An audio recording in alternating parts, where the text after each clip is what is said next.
सहना भवतु सहनौ भुनक्तु सह वीर्यं करवावहै तेजस्विनावधीतमस्तु मा विद्विषावहै।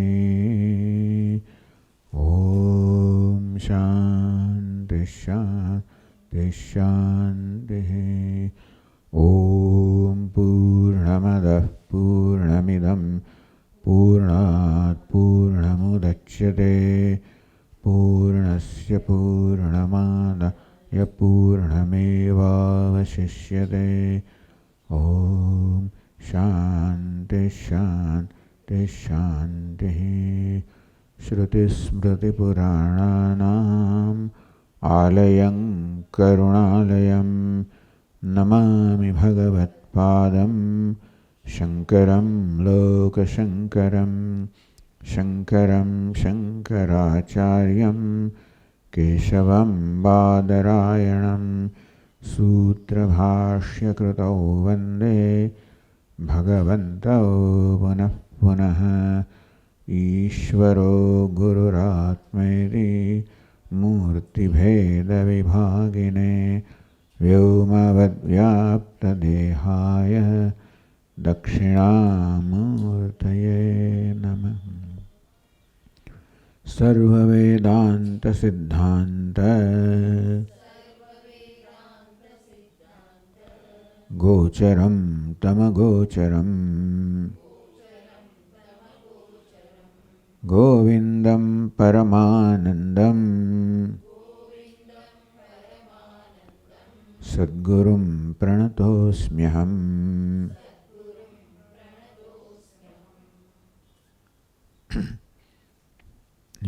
નથી આવવાના અત્યારે.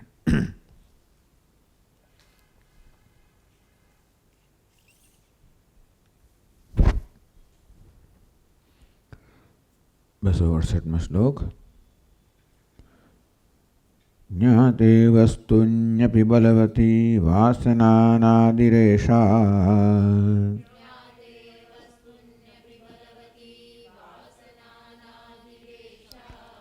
कर्ता भोक्ताप्यहमिति दृढा यास्य संसार हेतुः।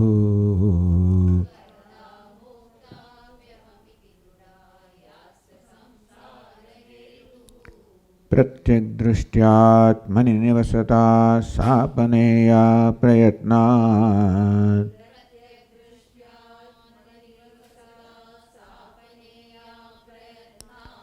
मुक्तिं प्राहुस्तदिह मुनयो वासना तानवं यत्।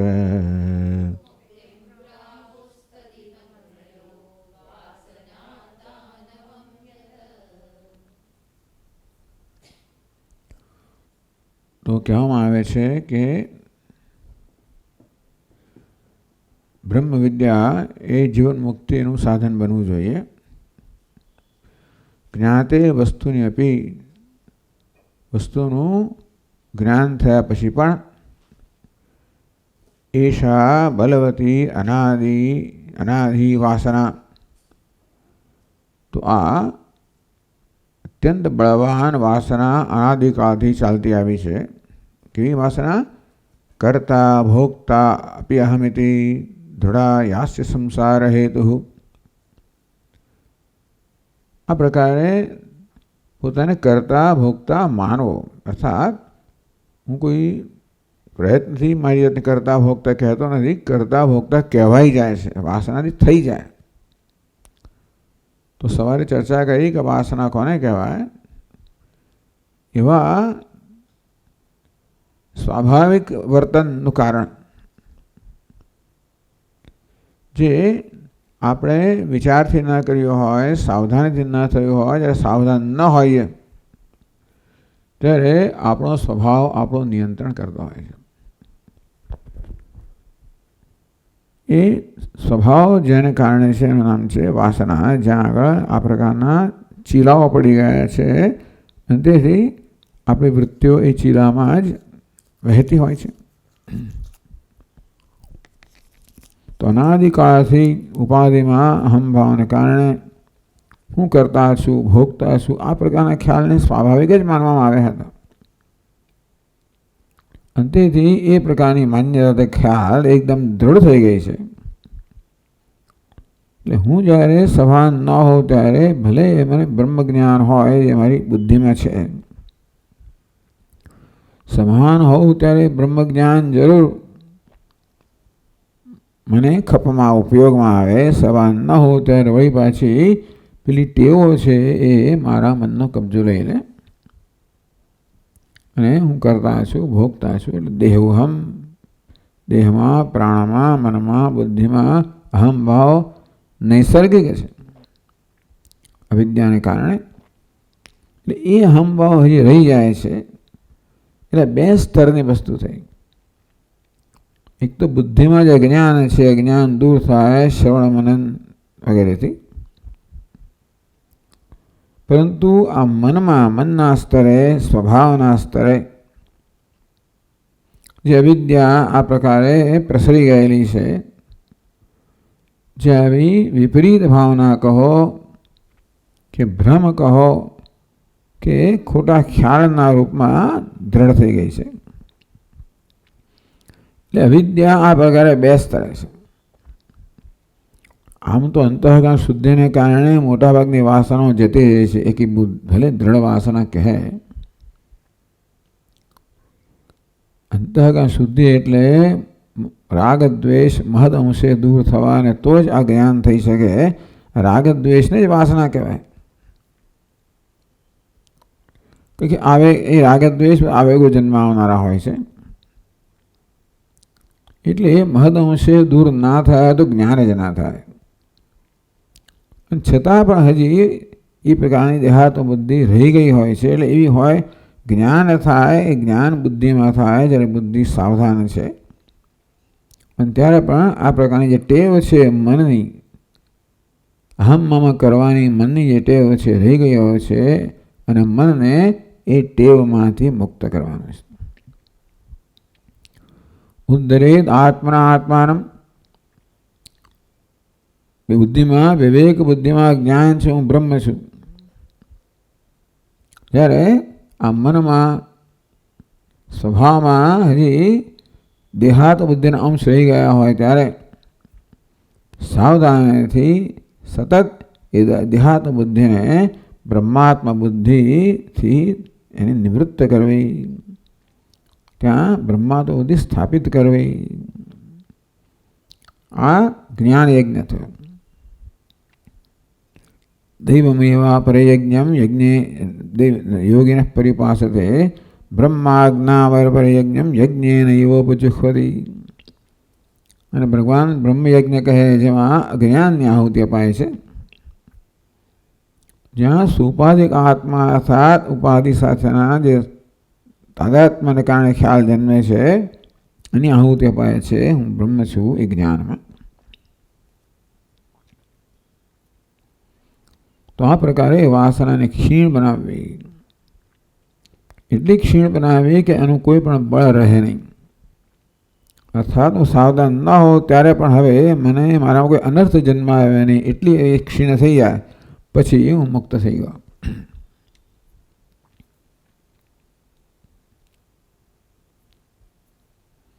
તો હવે આગળ કહે છે કે આ પ્રકારનો વાસનારૂપી કે ભ્રમરૂપી વિપરીત ભાવનારૂપી અવિરતનો પ્રતિબંધ હોય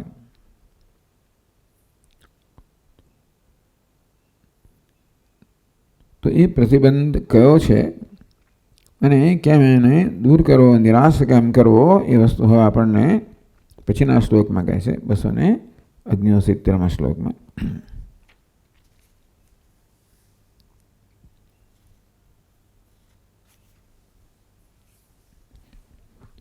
અહમ મમેતિ યો ભાવઃ દેહાક્ષાદાવનાત્મને અધ્યાસોયમ નિરસ્તવ્યઃ વિદુષા સ્વાત્મનિષ્ઠયા.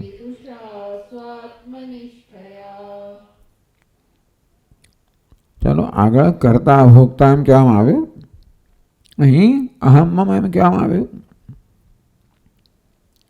એટલે દેહોહમ, હું દેહ છું કે દેહ મારો છે, હું મન છું, મન મારું છે, એ પ્રકારે આમ બે પ્રકારનો તાદાત્મ્ય થતો હોય છે. અહમ ક્યાં તો ઉપાધિના કોઈ સ્તરને અહમ માનવામાં આવે અથવા તો મમ મારું માનવામાં આવે.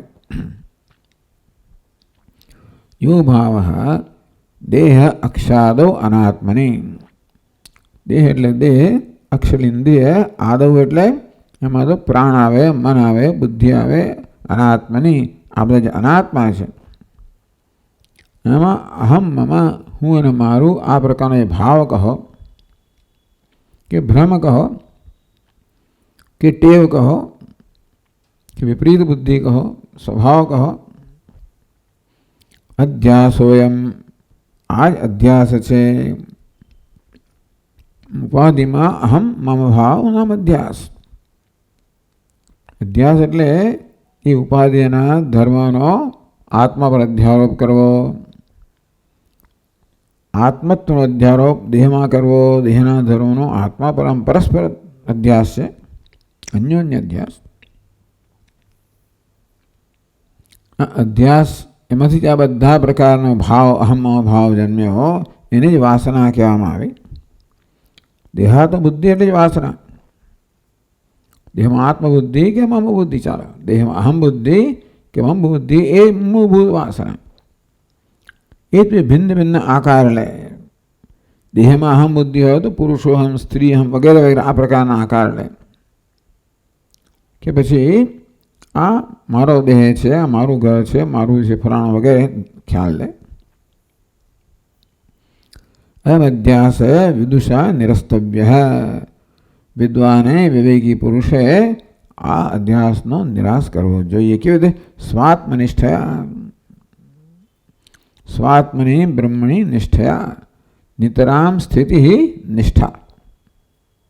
નિતરામ સ્થિતિરૂપ અર્થાત આમ દ્રઢ સ્થિતિ પ્રાપ્ત કરવી પોતાના વાસ્તવિક સ્વરૂપમાં. નિધિધ્યાસનેન, નિધિધ્યાસન એટલે હમ બ્રહ્માસ્મિ એ પ્રકારની બુદ્ધિવૃત્તિ અને એ વૃત્તિને જાળવી રાખવી.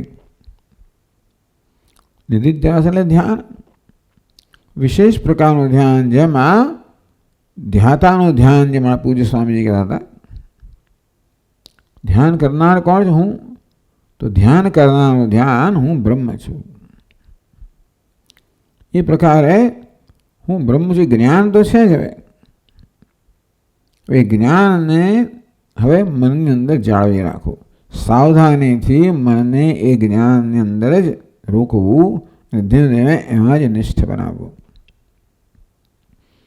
અને નિધિધ્યાસન કહેવામાં આવ્યું. શ્રવણમ મનનમ નિધિધ્યાસનમ. નિરસ્તવ્ય આ પ્રકારના બ્રહ્મ બુદ્ધિ જાળવી રાખીને દેહાત્મ બ્રહ્માત્મ બુદ્ધિને જાળવી રાખીને દેહાત્મ બુદ્ધિને ક્ષીણ કરીને એનો નાશ કરવો.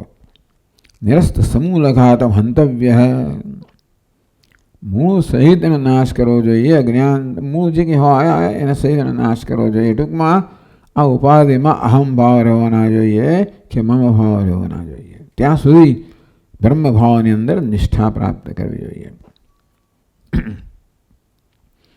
અર્થાત એક નવી વાસના જન્માવી જોઈએ. આમ દેહાત્મ બુદ્ધિની વાસના તો છે જ, તો બ્રહ્માત્મ બુદ્ધિની વાસના આપણે પ્રયત્નપૂર્વક જન્માવી જોઈએ. અને કાય કરીને એ જ વાસનાને એટલી દ્રઢ કરવી જોઈએ જેટલી આ દેહાત્મ બુદ્ધિની વાસના છે, જેથી એ પણ વાસના બની જાય. અર્થાત પ્રયત્ન વગર હું બ્રહ્મ છું એ પ્રકારે જ મારા મનની અંદર વૃત્તિ હોય, જ્ઞાન હોય, સાવધાની હોય, તો પછી પેલી દેહાતો બધી પાછી આવે નહીં. તત્પ્રકાર ઉપદિશતી, કેમ કરવું પછીના શ્લોકમાં કહે છે. જ્ઞાત્વા સ્વં પ્રત્યેગાત્માનમ બુદ્ધિ તદ્વૃત્તિ સાક્ષિણમ સોહમિત્યેવ સદ્વૃત્યા અનાત્મન્યાત્મમતિમ જહી.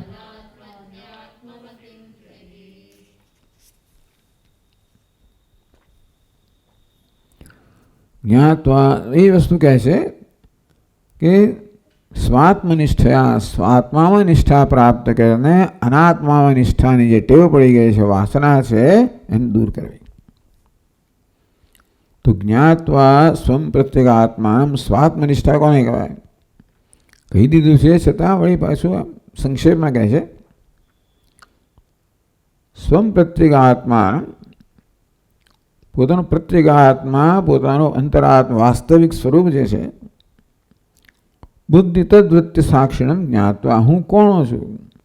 બુદ્ધિ તદ્વૃત્તિ સાક્ષી અહમ, બુદ્ધિનો અને બુદ્ધિની વૃત્તિઓનો સાક્ષી છું, પ્રકાશક છું. એ સર્વ વિષય છે, દૃશ્ય છે.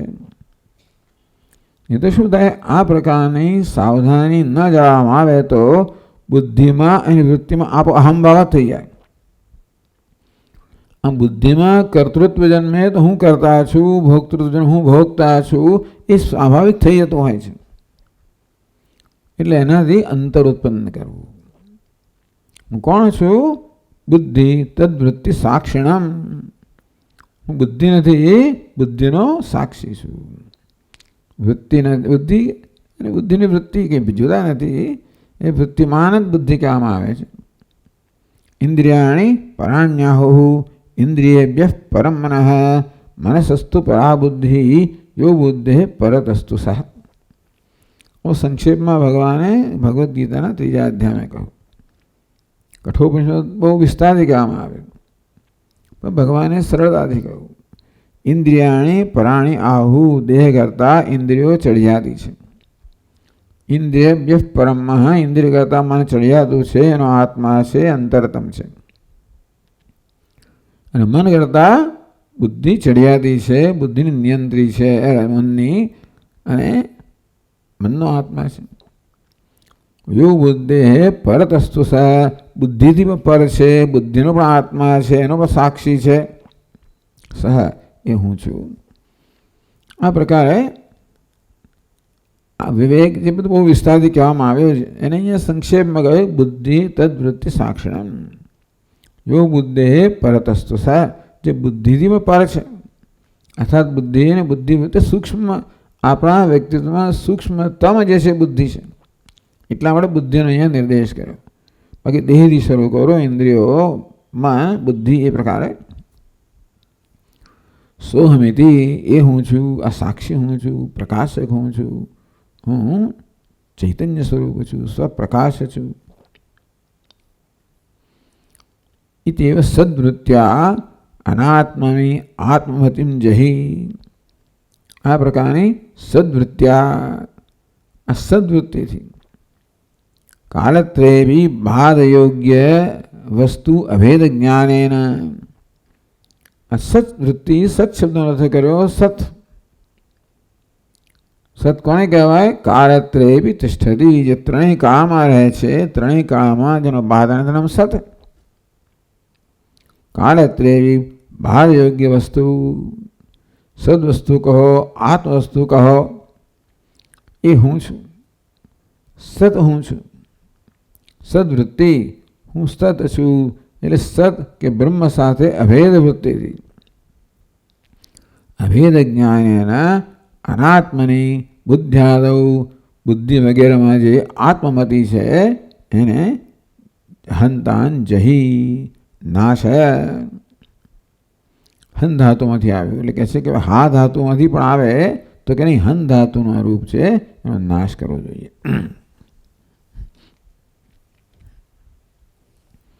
એટલે પ્રક્રિયા બતાવી કે કેવી રીતે આપણું તાદાત્મ્ય આ ઉપાધિમાંથી મુક્ત કરીને, ઉપાધિમાંથી ખેંચી લઈને આત્મામાં તાદાત્મ્ય કરવું. કેવી રીતે? ઉપાધિ દૃશ્ય છે, હું કોણ? મારો વાસ્તવિક સ્વરૂપ છે, હું એનો પ્રકાશક છું, સાક્ષી છું, પ્રકાશક છું, સ્વયં પ્રકાશ છું, ચૈતન્ય છું.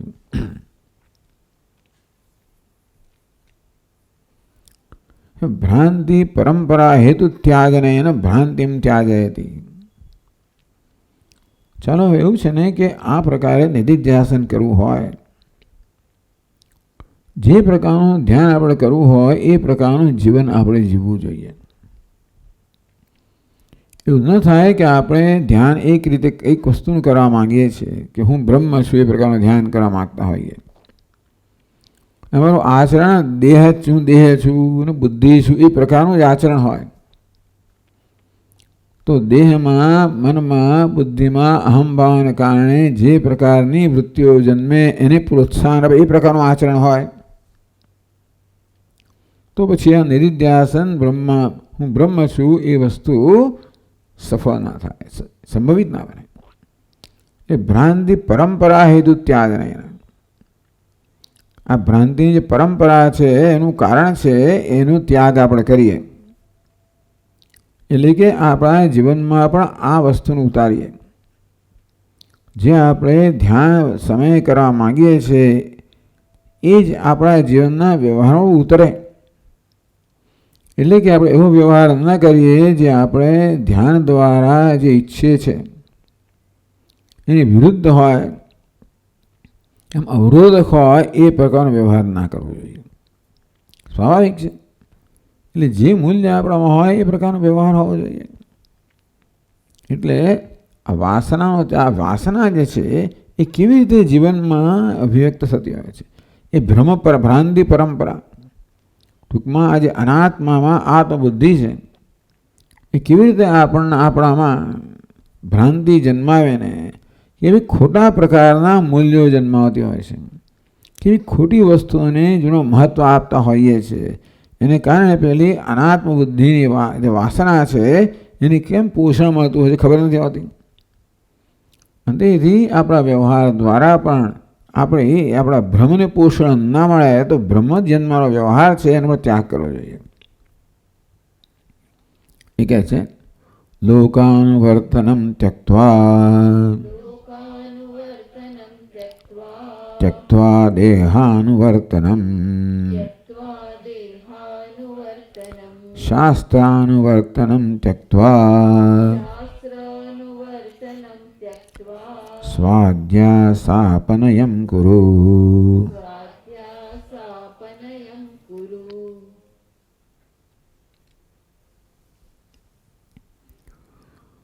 लोक अनुवर्तनम त्यक्त्वा, देह अनुवर्तनम त्यक्त्वा, शास्त्र अनुवर्तनम त्यक्त्वा. अनुवर्तन અનુસરવાનું, દેહને અનુસરવાનું, લોકને અનુસરવાનું, શાસ્ત્ર અનુસરવાનું, એવો આપણો સ્વભાવ છે. દેહને ખુશ કરવો, લોકોને ખુશ કરવા, શાસ્ત્રને ખુશ કરવો. તો આ શેમાંથી જન્મે છે? આ અનાત્મામાં આત્મબુદ્ધિમાંથી આ બધી વસ્તુઓ મહત્વની બની છે. તો લોક અનુવર્તનમ त्यक्त्वा, લોકોને અનુસરવું અર્થાત લોકોને અનુકૂળ થવું. તો એ વસ્તુ છોડી દો. કહે અહીંયા જનકૃપા નૈષ્ઠુર્યમુત્સૃજ્યતામ, સાધન પંચકમાં કહ્યું કે લોકો પર કૃપા કરવાનું કે નિષ્ઠુરતા કરવાનું છોડી દો. આપણે લોકો પર કૃપા કરતા હોઈએ છીએ, ક્યારેક એમણે જે કંઈ કર્યું હોય એ માટે એમને ધારો કે આપણે ખુશ રાખવા માગતા હોઈએ, એ માટેનો એમને કોઈક શ્રપાવ આપતા માગતા હોઈએ, એનું સન્માન કરવા માગતા હોઈએ, અથવા કોઈએ કંઈ ખોટું કર્યું હોય તો એના પ્રત્યે નિષ્ઠુરતા દાખવે, પેલા કૃપા દાખવે, નિષ્ઠુરતા દાખવે. વ્યવહારમાં થતું હોય છે જેથી લોકો સાથે વ્યવસ્થિત સંબંધ જળવાઈ રહે, લોકો મને અનુકૂળ રહે. આમ લોકો મને અનુકૂળ રહે એક પ્રકારની જરૂરિયાત છે, એ દેહાત્મ બુદ્ધિમાં જન્મેલી છે. તેથી લોકોની અનુકૂળતા મહત્વની છે. એ માટે કોઈક પર કૃપા કરવાની, કોઈક પર નિષ્ઠુરતા. જનકૃપા નૈષ્ઠુર્યમુત્સૃજ્યતામ, આ વસ્તુ છોડી દે ભાઈ. કોઈને કૃપા કરવી અને કોઈને પ્રત્યે નિષ્ઠુરતા દાખવવી. કોઈ સારું કર્યું કૃપા કરવી, ખરાબ કર્યું નિષ્ઠુરતા દાખવવી. આ બધા વ્યવહાર છોડી દો. અથવા લોકોની કૃપા મેળવવી, નિષ્ઠુરતાથી મુક્ત રહેવું, એ પણ છોડી દો. દેહે હમતિરુજ્યતામ, ત્યાં કહ્યું દેહમાં અહમતિ છે એનો ત્યાગ કરો. તો લોકાનુવર્તનમ દેહાનુવર્તનમ. અહીં પ્રશ્ન કરવામાં આવ્યો કે તમે આવું કહો છો કે લોક દેહ શાસ્ત્રને અનુકરીને વર્તનારો હોવ, તે શાંત્યાગે લોકાપવાદાદિ અનર્થ પરંપરા.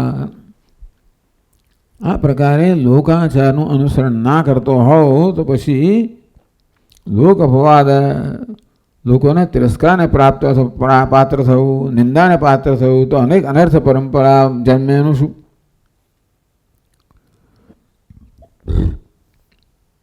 તો કહે છે લોકાચારમ અનામય પ્રશ્નાદિ લોક મર્યાદયા પ્રાપ્તમ. કેમ છો, કેમ નહીં, સારું છે, ફલાણું ઢીકણું, આ પ્રકારે લોકાચાર કહેવામાં એ લોકને ખુશ રાખવા. આ પ્રકારનો આપણો એક સ્વભાવ છે. લોકાચારમ તથા દેહાનુવર્તનમ અભ્યંગ ચંદન લેપાદિકમ. દેહને બરોબર વ્યવસ્થિત રાખવો, તેલ માલિશ કરવું, ચંદન વગેરે કરવું, લેપ કરવો. દેહાતવાદી દૃષ્ટિયા પ્રાપ્તમ, દેહને આત્મા ખ્યાલ છે ને બધા બોડી બિલ્ડિંગ વગેરે, એને આપણે દેહાનુવર્તનમ કહીએ કે દેહને પુષ્ટ કરવો, કારણ કે એ જ આત્મા છે એના માટે એ હોય તો જ હું છું. શાસ્ત્રાનુવર્તનમ શાસ્ત્રાણામ અધ્યયન અધ્યાપન ચિંતનાદિકમ. એમાં જ રત રહેવું, શાસ્ત્રનું અધ્યયન કરવું, અધ્યાપન કરવું, એનું ચિંતન કરવામાં રત રહેવું. પલાળમે ધાન્યાથી ત્યજેત ગ્રંથમ અશેષ રહીતી. તો ધાન્યાથી જેને ધાન્ય જોતું હોય એને પેલી પલાળ છે એટલે શું કહેવાય, છોતરાને ફેંકી દેવા જોઈએ ખાંડીને. તેવી રીતે જેને આ જ્ઞાનમાં નિષ્ઠા પ્રાપ્ત કરવી છે એને પછી આ શાસ્ત્ર વગેરે પણ છોડી દેવા જોઈએ. આત્મના અનરૂપસ્ય, ટૂંકમાં આપણે એમ લાગે છે કે લોકોનું અનુવર્તન નહીં કરવું તો લોકોની નિંદાને પાત્ર થઈશ, લોકોને તિરસ્કારને પ્રાપ્ત થઈશ. શાસ્ત્રનું અનુવર્તન નહીં કરું તો ભાઈ મારું ભૂલી જવાશે બધું. અને પછી જ્યારે કંઈક શાસ્ત્રનો વાદ થાય ત્યારે ગોષ્ઠીમાં મારે તો મૂંગા બેસવું પડે, એ રીતે પણ મારું અપમાન થાય કે હાંસી થાય. દેહને પણ ખુશ નહીં રાખવું તો આમ થશે ને પેલું થશે ને વગેરે વગેરે અનેક પ્રકારની પીડા ઊભી થશે. એ રીતે આ બધાને ખુશ રાખતા આવ્યા છે. જ્યાં એ થતું હોય ત્યાં સુધી અનાત્માની અંદર આ આત્મબુદ્ધિ પુષ્ટ થતી હોય છે. માટે એમાંથી અહમભાવ મુક્ત થઈને આત્મભાવ બ્રહ્મમાં કરવા માટે આ બધા વિરોધી એટલા વ્યવહાર છે અને વિરોધી છે. આ વ્યવહાર દેહમાં ઉપાધિમાં અહમ ભાવમાંથી જન્મેલો છે, એ આપણે જાણવું જોઈએ. નહીં તો આ વ્યવહાર ચાલ્યા કરે અને ધ્યાન વખતે હમ બ્રહ્માસ્મી એ વૃત્તિ રાખવું, પણ આ વ્યવહાર તેને વિરુદ્ધ હોય છે. એ કહેશે કે ભાઈ લોક અપવાદ આ બધું છોડી દેવું જોઈએ. લોકોને જે કહેવું હોય તે કહે, ના કહેવું તો ના કહે. ન વિદ્યતે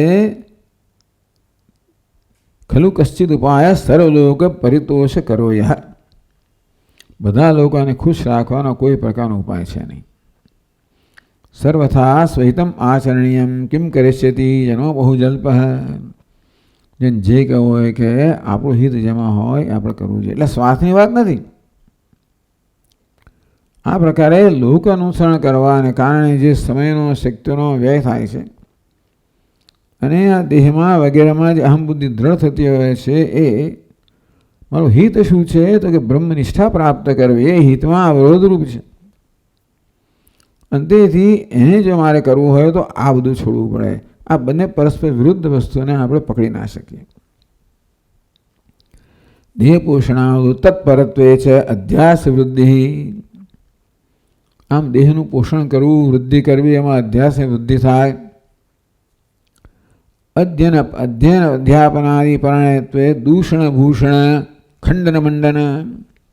આપણે ઠીક છે, પણ સામાન્ય રીતે બધા પંડિતો હોય શેનો અધ્યયન કરતા હોય જેથી શાસ્ત્રાર્થ થતો હોય, અને પર બીજાના મતનું ખંડન કરવું, એમાંથી દૂષણ શોધીને ખંડન કરવું, પોતાના મતો મંડન કરવું, આ બધી બહુ પ્રવૃત્તિ થતી હોય.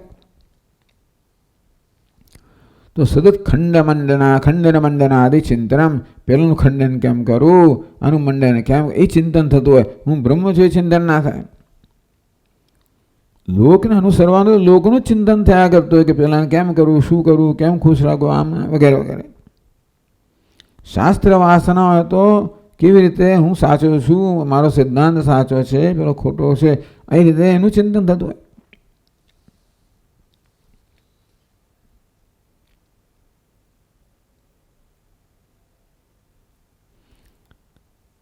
અધ્યાસ આગ્રહો દોષા વર્ધેરન.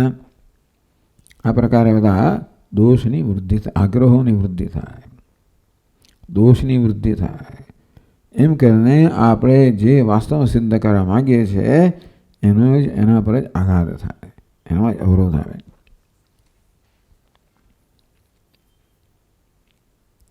તો એમ કેમ કહો છો આપ કે આ ત્રણ વસ્તુ છોડવી જોઈએ? તો પછીના શ્લોકમાં કહે છે લોકવાસનયા જંતોઃ શાસ્ત્રવાસનયાપિ ચ દેહવાસનયા જ્ઞાનમ યથાવન્નૈવ જાયતે.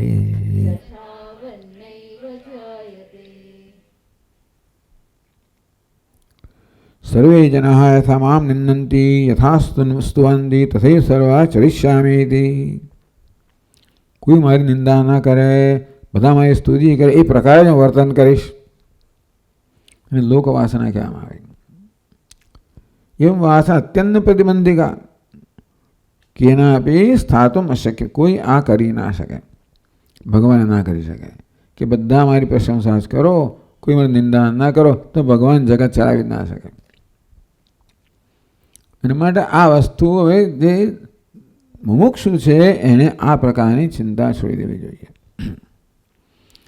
વસ્તુ એવી છે કે આ સંભવિત જ નથી.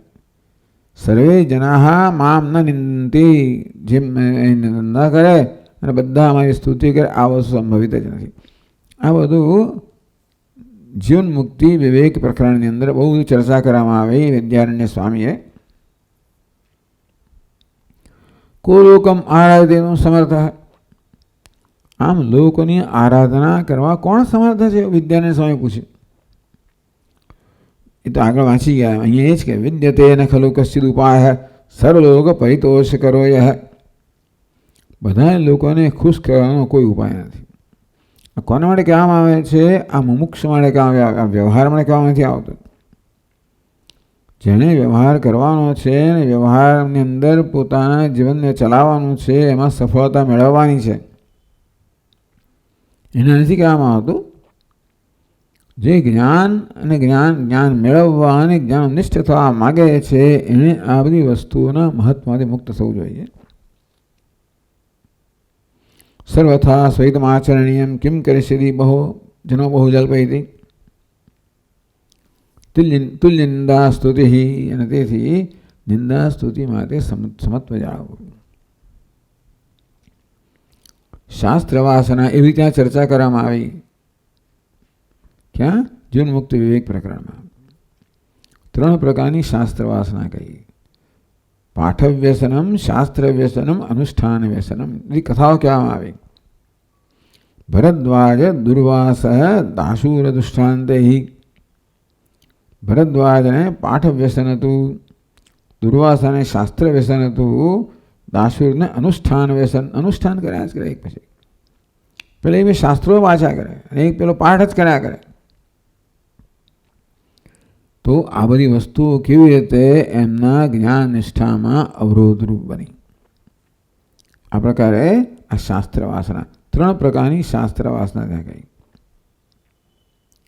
પાઠનું વ્યસન, પાઠ કર્યા કરવો, શાસ્ત્ર અધ્યયન કર્યા કરવું અને અનુષ્ઠાન કર્યા કરવું. આ અનુષ્ઠાનમાં કશું ખોટું નથી, શાસ્ત્ર અધ્યયનમાં ખોટું નથી. પણ એક સમય હોય જ્યારે એની જરૂર ના હોય, હવે એ પછી એવું મહત્વનું બની જાય કે આપણું મુખ્ય કાર્ય બાજુમાં રહી જાય, એ પ્રકારે ના થવું જોઈએ. એનું પ્રયોજન છે. દેહ વાસના આપી આત્મદ ગુણાધાન દોષ અપરાયણ ભ્રાંતિ બી, દેહને આત્મા માનવાથી ગુણ આધાન ભાઈ કેટલું એને પુષ્ટિ મળે છે, કેટલી કેલેરી મળે છે, કયો વિટામિન મળે છે, ફલાણા ઠીકણા વગેરે, એમાં કયો દોષ છે, લોહીમાં કયું છે, શું છે, કોલેસ્ટ્રોલ ફરે ક્યાં દૂર કરવું વગેરે. ટૂંકમાં એટલે હું નથી કહેતો કે દેહ પ્રત્યે આપણે બેદરકાર રહેવું જોઈએ, પણ આ વસ્તુ કરીશું ને તો કે રોજ રોજ વજન માપીશું, કેટલી કેલેરી થઈશું, તો એ જ બસ ટૂંકમાં આખું ધ્યાન એમાં જતું રહેશે. અને એક એક વસ્તુ એવી છે ને કે આપણું પૂરેપૂરું ધ્યાન લઈ લે. લોકોને અનુસરણ કરવું એ ચિંતન કરો, પેલા શું કર્યો, પેલો શું બોલો, પેલો શું કરે. શાસ્ત્રનું કોની સાથે મારે વાદ વિવાદ કરવાનો છે, કયું પ્રવચન આપવાનું, પેલા શું ચાલ્યા જ કરે.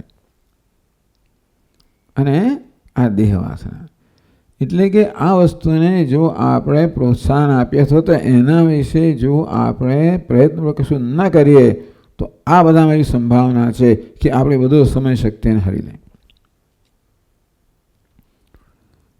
એટલે તિસૃ હિતાભી વાસનાભી જ્ઞાનમ યથાવન્નૈવ જાયતે. આ વાસનાઓ છે આપણને અનાત્મામાં રત રાખે છે, તેથી આત્મામાં નિષ્ઠામાં સીધી અવરોધરૂપ છે.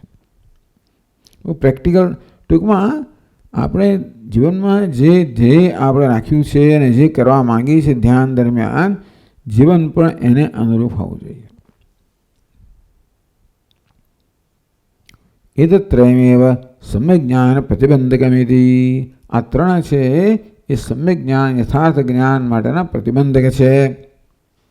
એવું અમે નહીં, આવું પ્રામાણિકોક્તિ, પ્રામાણિક જે મહાપુરુષો છે એ પણ આ જ કહેતા આવ્યા છે, એ જ અમે કહીએ છીએ. તમે આજે કહી રહ્યા છો એનું ભાઈ કંઈ મૂળ ખરું કે હા મહાપુરુષે કહ્યું છે એ જ વસ્તુ કહી રહ્યા છે. એ વાત પછીના શ્લોકમાં કહે છે. સંસારકારા ગૃહમોક્ષમિચ્છો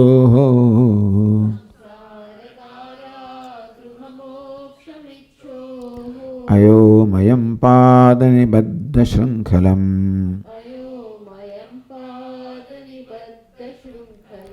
વદન્તિ તજ્ઞાઃ પટુવાસનાત્રયમ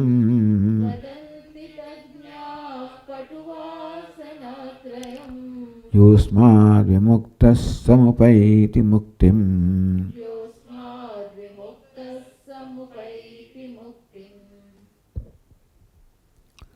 સંસાર કારાગૃહ મોક્ષમ ઈચ્છો. સંસાર બી કારાગૃહ, એમાંથી જે મુક્ત થવા માંગે છે.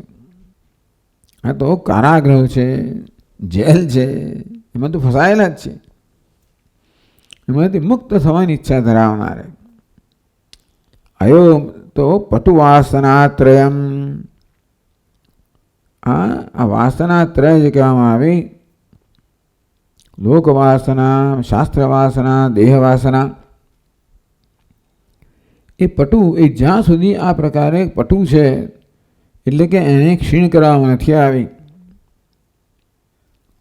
તો સંસાર કારાગૃહ એમાંથી મોક્ષ ઈચ્છનાર પુરુષે આ ત્રણ પ્રકારની વાસનાઓ, તમે સંસાર કારાગૃહમાં તો છો જન્મ્યા ત્યારથી. આ ત્રણ પ્રકારની વાસનાઓ કયા પ્રકારની છે તો કે પાદની બદ્ધ શૃંખલમ અયોમયમ. આ લોખંડની કડીઓ સમાન છે.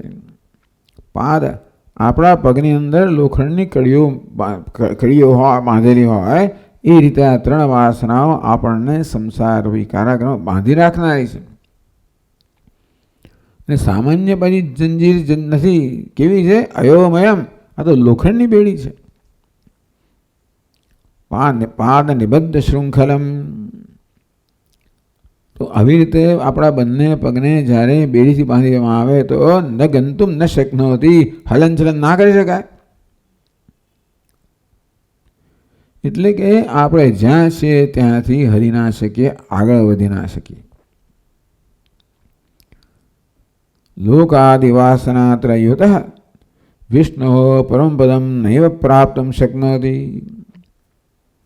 યાત્રા કરવાની છે, જેનો ધ્યેય છે તદ વિષ્ણુ પરમમ પદમ, એ વિષ્ણુનું પરમપદ કે વિષ્ણુરૂપ પરમપદને પ્રાપ્ત કરવું, એ જેનો ધ્યેય છે.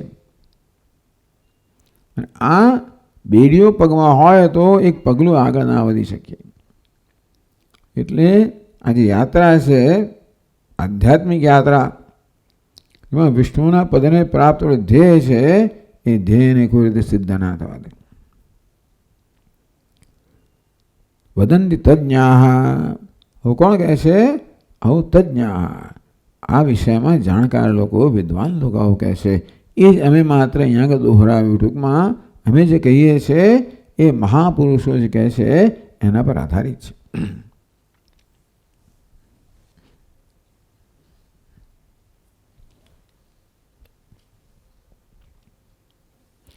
યહ અસ્માદ વિમુક્ત સમુપયતિ મુક્તિમ, આમાંથી મુક્ત થાય એ મુક્તિને પ્રાપ્ત કરે છે.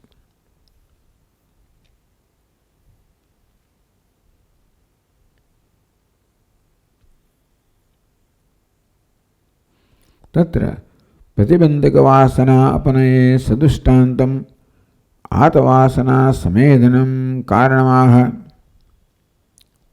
તો આત્મવાસનાને પુષ્ટ કરવા માટેનું આ 3 પ્રકારની પ્રતિબંધ કરનારી વાસનાઓને દૂર કરવા માટે, આત્મવાસનાની વૃદ્ધિ કરવા માટે એનું કારણ બતાવે છે. પછીના શ્લોકમાં કહે છે, એટલે એને માટે એક રૂપક આપે છે કે કેવી રીતે આત્મવાસના છે એને પુષ્ટ કરવી, એને વૃદ્ધિ કેવી એમાં વૃદ્ધિ કરવી એ માટેનું દૃષ્ટાંત આપે છે. જલાદિ સંપર્ક અવસાદ પ્રભૂત,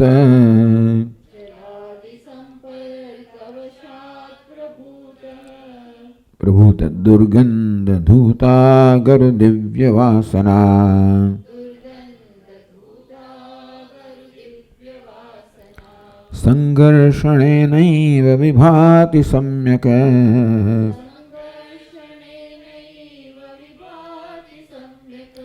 વિધૂયમાને સતિ બાહ્ય ગંધે.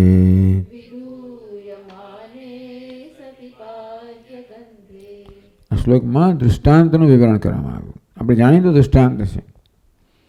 જલાદિ સંપર્ક વસાત પ્રભુત દુર્ગંધ ધૂત અગરુ દિવ્ય વાસના. અગરુ એટલે આ ચંદન, દિવ્ય વાસના એટલે કે આ ચંદનની બહુ દિવ્ય સુગંધ હોય છે, સુગંધ હોય છે. આ બધા અષ્ટગંધની અંદર અગરુ છે, આ બધા પણ આ દ્રવ્યો છે બધા. અગરુ દિવ્ય વાસના, અગરુની ચંદનની જે અત્યંત ઉત્તમ સુગંધ છે. પ્રભૂત દુર્ગંધ ધૂત, તો અત્યંત દુર્ગંધથી આની સુગંધ છે ને એ ઢંકાઈ જાય છે, નષ્ટ થતી નથી. શું થાય છે? અવરુદ્ધ થઈ જાય છે. આ અવરોધક છે. એટલે કે ચંદનની દિવ્ય ગંધ છે એ તો જળવાઈ જ રહે છે, પરંતુ આ દુર્ગંધ છે ને એ દુર્ગંધને કારણે એ ગંધ એ સુગંધ અનુભવાતી નથી, દુર્ગંધ અનુભવાય છે. જે સુગંધ જેનો સ્વભાવ છે એ જાણે કે દુર્ગંધ વાળું હોય એવો આપણો અનુભવ થાય છે. કેમ? જલાદિ સંપર્ક વશાત. તો આ રીતે જળ વગેરેના સંપર્કને કારણે, આ તો બધાનો અનુભવ છે કે ચંદનનું લાકડું પાણીની અંદર કેટલા વખત રાખવામાં આવે તો અમે દુર્ગંધ આવવા માંડે છે. જેટલું વધારે એટલી દુર્ગંધ વધારે આવે.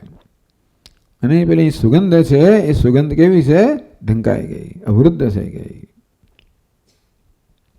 નષ્ટ નહીં થઈ ગઈ. એટલું સારું છે. કારણ દુર્ગંધ માત્ર સપાટી પર જ હોય છે.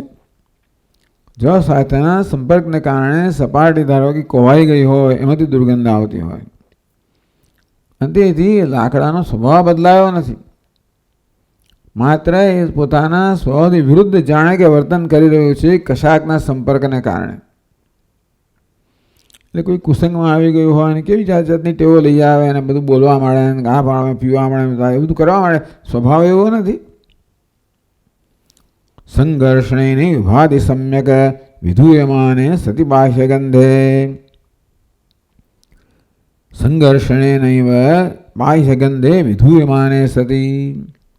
અને જ્યારે ઘસવામાં આવે ત્યારે બહારની ગંધ છે એ જ્યારે દૂર થઈ જાય ત્યારે સમ્યક વિભાતી એની દિવ્ય વાસના છે જે પેલી દુર્ગંધથી ઢંકાઈ ગઈ હતી, અવરુદ્ધ થઈ ગઈ હતી, એ વળી પાછી પ્રગટ થાય છે.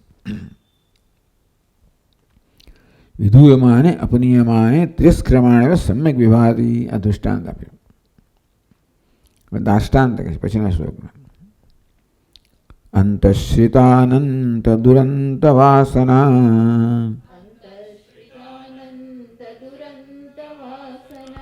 ધૂલી વિલિપ્તા પરમાત્મ વાસના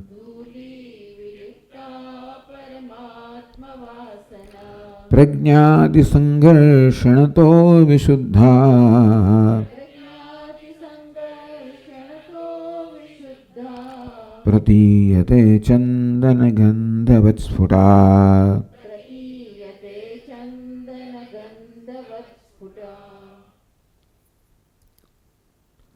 અંતશ્રિત અનંત દુરંત વાસના ધૂલી વિલિપ્તા પરમાત્મ વાસના.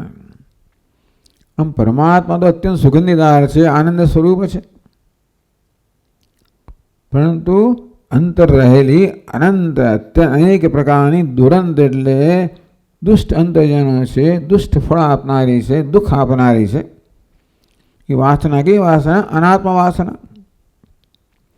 એ અનાત્મ વાસનાની ધૂલી કહો, રજ કહો, એને વિશેષણ લીપતા અભિભૂતા, એને કારણે પરમાત્મ વાસના છે એ અનાત્મ વાસનાથી અવરુદ્ધ થઈ ગઈ છે, ઢંકાઈ ગઈ છે. અને માટે પરમાત્મા વાસના અનુભવ થતો નથી. આપણને આ અનાત્માની વાસનો દુર્ગંધનો જ અનુભવ થાય છે. તો એને ઘર્ષણ કરવાની જરૂર છે. તિરસ્ક્રિયમાણ એવ સમ્યક સંઘર્ષણે વિવાદી સમ્યક નહીં, પ્રજ્ઞાદિ સંઘર્ષણ તો વિશુદ્ધા. એ પ્રજ્ઞા સાથે અત્યંત સંઘર્ષ કરવાની જરૂર છે.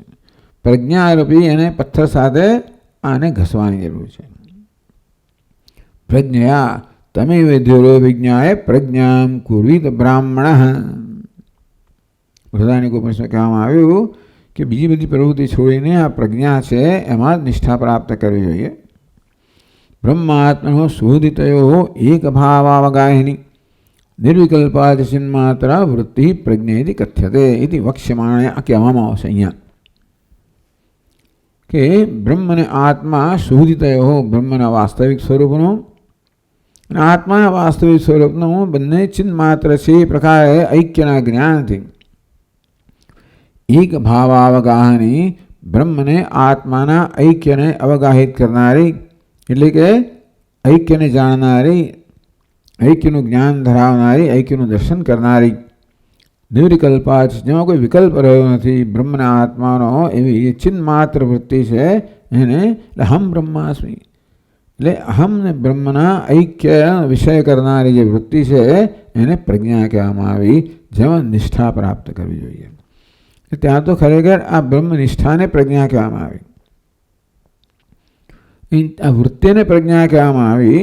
પણ બૃહદારણ્યક ઉપનિષદની અંદર તો જ્ઞાન નિષ્ઠાને પ્રજ્ઞા કહેવામાં આવી. તો આ પ્રકારે ચાલો, પણ આ પ્રજ્ઞા બરોબર છે. ટૂંકમાં કઈ પ્રજ્ઞા? અત્યારે કઈ પ્રજ્ઞા છે? દેહોહમ એ પ્રકારની દુર્ગંધ છે. ત્યાં બ્રહ્માહમ એ પ્રકારની પ્રજ્ઞા સાથે આનો સતત સંઘર્ષ કરવો જોઈએ. અર્થાત દેહોહમ એ પ્રકારની વૃત્તિ જેમ જન્મે તરત ત્યાં આગળ બ્રહ્માહમ બ્રહ્મવાહમિતિ એ પ્રકારનો સતત સંઘર્ષ કરીને એને ધીમે ધીમે નષ્ટ કરવી જોઈએ. યત અતિ સંઘર્ષણમ મનસ કોશ અસંપર્કેણ. તો કોષમાં અહમ ભાવથી જે વૃત્તિ જન્મે એ કોષમાંથી વળી સંપર્ક છોડીને વિવેક દ્વારા, જે આપણે સમજાવવામાં આવ્યું, છેલ્લા સરળતાથી કહેવામાં આવે કે બુદ્ધિ તદ્વૃત્તિ સાક્ષીણમ, આ બધાનો સાક્ષી છું. આ પ્રકારે જે ટેવને કારણે, સ્વભાવને કારણે અહમભાવ થઈ જતો હોય છે, એમાં અત્યંત સાવધાનીથી વળી પાછું પોતાના સ્વરૂપમાં નિષ્ઠા પ્રાપ્ત કરવી કે હું સાક્ષી છું, ચૈતન્ય છું, અસ્પૃષ્ટ છું. તદ વિશુદ્ધા એટલે આ પ્રકારે અનાત્મ વાસના અને અત્યારે દૂષિત કરનારી આત્મવાસનાને તો એ દોષ છે, દુર્ગંધ છે, અને આ પ્રકારે સતત આત્મવાસનાથી આત્મજ્ઞાન સાથે સંઘર્ષથી દૂર કરતાં કરતાં તો જેમ જેમ એ અનાત્મવાસના દૂર થતી જાય તેમ તેમ જે રીતે ચંદનને ઘસવામાં આવે તેમ તેમ એ સુગંધ છે ધીમે ધીમે સ્ફુટ થતી જાય, તે રીતે આત્મવાસના પણ સ્ફુટ થતી જાય અને છેવટે સંપૂર્ણ રીતે એ પ્રસરી જાય. કારણ એનો સ્વભાવ છે. ચંદનમાંથી સુગંધ પ્રગટ થાય કારણ કે સુગંધ ચંદનનો સ્વભાવ છે. એ દુર્ગંધ છે તો આગંતુક છે. આગંતુક છે મારે દૂર થઈ શકે, નહીં તો દૂર ના થઈ શકે. પછી ગમે તો ઘસીએ તો સુગંધ ના જાય કારણ કે એનો સ્વભાવ છે. અંતે રીતે અનાત્મ વાસના આગંતુક છે. ભલે ગમે તેટલી દૂર જણાતી હોય તો આગંતુક જ છે, મારે દૂર કરી શકાય, આપણો સ્વભાવ નથી.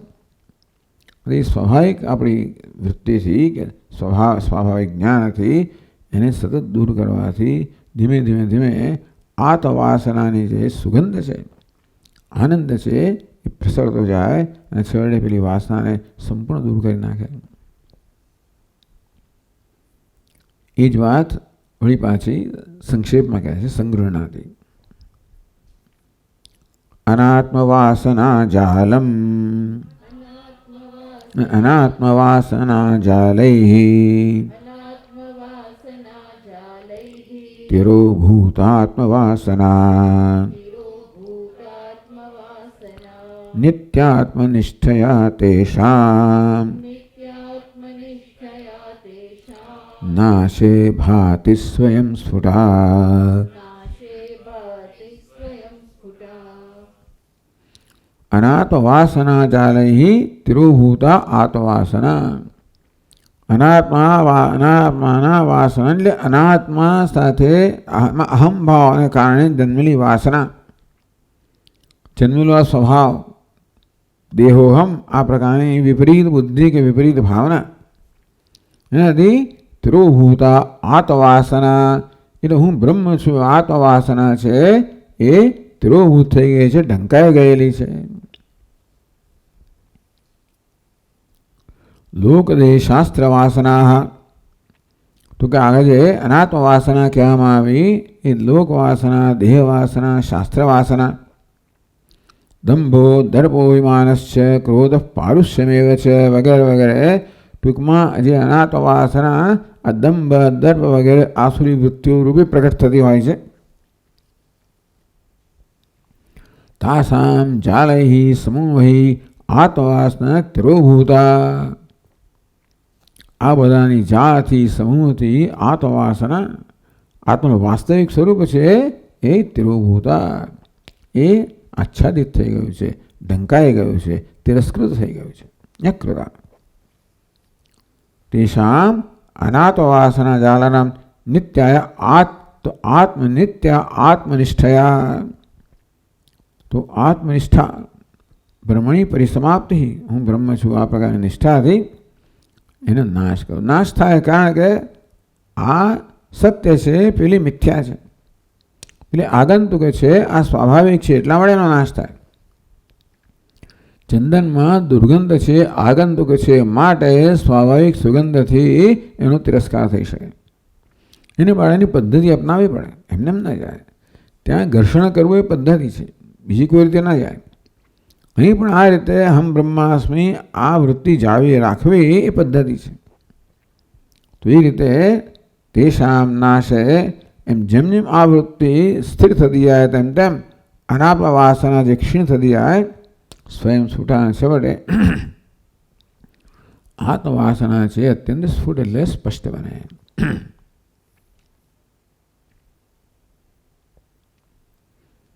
વળી પાછી એ જ વસ્તુ કહે છે अस्मान् लोकात् प्रेत्य एतमन्नमयमात्मान् उपसंक्रामत् इत्यादि श्रुत्या. આ લોકમાંથી અહમ ભાવમાંથી મુક્ત થઈને અન્નમય આત્મા છે એને પર થવું. પ્રાણમય, મનોમય, વિજ્ઞાનમય આનંદ ઉપસંક્રામતી એટલે કે એમાંથી આત્માથી મુક્ત થાય છે. આમ આપણે ત્યાં ક્રમ બતાવવામાં આવ્યો તૈત્રીય ઉપનિષદમાં કે કેવી રીતે અન્નમય, પછી પ્રાણમય, મનોમય, વિજ્ઞાનમય, આનંદમય આ પ્રકારે આવી સૂક્ષ્મતાની પરંપરા ત્યાં બતાવવામાં આવી. તો શનૈ ભગવાન પણ કહે શનૈ શનૈ ઉપર અમે એકદમ જ બધી વાસના છોડી દેવી શક્ય નથી. માટે ધીમે ધીમે છોડો. અન્નમયમાંથી, પ્રાણમયમાંથી, મનોમયમાંથી, વિજ્ઞાનમયથી, આનંદમયમાંથી શનૈ ધીમે ધીમે ઉપરથી થવી જોઈએ. ધીમે ધીમે આપણું મનને સંકેલી લેવું જોઈએ. કે શેના વડે? બુદ્ધ્યા ધૃતિ ગૃહીતયા, જે ધૈર્ય ધારક અને બુદ્ધિ છે એના વડે મનને. મન કેવું છે? તો કે આવી સ્વાભાવિક વૃત્તિવાળું છે. બુદ્ધિ કેવી છે? વિવેક વૃત્તિવાળી છે. તો બુદ્ધિમાં જે જ્ઞાન છે એના વડે આ મનરૂપી બુદ્ધિરૂપી આત્માથી મનરૂપી આત્મા ઉદ્ધાર કરવાનો છે. શેમાંથી? સંસારમાં ડૂબેલું શેમાં? અનાત્મામાં આત્મવૃત્તિઓ આત્મા ભાવના વડે કે આ પ્રકારે વિપરીત ભાવનાને કારણે મન જાણે સંસારનું ડૂબી ગયું છે. એમાંથી ધીમે ધીમે મુક્ત કરવાનું છે. બુદ્ધિમાં જ્ઞાન છે એના વડે. તો બુદ્ધ્યા ધૃતિ ગુહિતયા, ધૈર્ય જ્ઞાન ધરાવનારી બુદ્ધિ વડે ધીમે ધીમે મનને આ પ્રકારે ઉપરત કરી સંકેલીને આત્મસંસમ એટલે મને સતત જો અનાત્મા છે અનાત્મા છે અનાત્મા છે અનાત્મા છે એ પ્રકારે એમાંથી મુક્ત કરીને આત્મસંસમના કૃત્વા મનને આત્મસંસ્થ આત્મકેન્દ્રિત આત્મનિષ્ઠ બનાવીને ન કિંચિત વિચિંતિત પછી કોઈ વસ્તુનું ચિંતન કરવું નહીં. તો આ રીતે કહેવામાં આવ્યું વાસના ક્ષયનો ઉપાય જેને કહેવામાં આવ્યો યા પછીના 277માં શ્લોકમાં કહે છે યથા યથા પ્રત્યગવસ્થિતમ મનઃ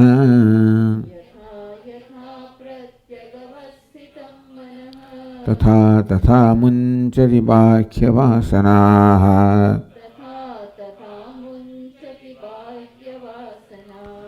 નિશેષ મોક્ષે સતિ વાસનાનાં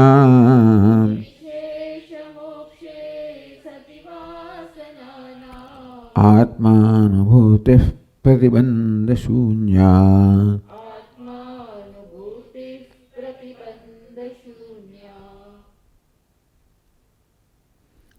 યથા યથા પ્રત્યેક અવસ્થિતમ મનઃ, પ્રત્યેક એટલે અંતર, જેમ જેમ મન અંતરમાં અવસ્થિત થતું જાય ધીમે ધીમે બહિર્મુખતાઓને મુક્ત કરીને અંતર્મુખ બનાવતા બનાવતા છેવટે જેમ જેમ બનાવતા અભ્યાસ વૈરાગ્યાભ્યામ જે છઠ્ઠા અધ્યાયમાં ભગવાન કહેવામાં આવ્યું અભ્યાસ કૌંતેય વૈરાગ્યને ગૃહ્યતે.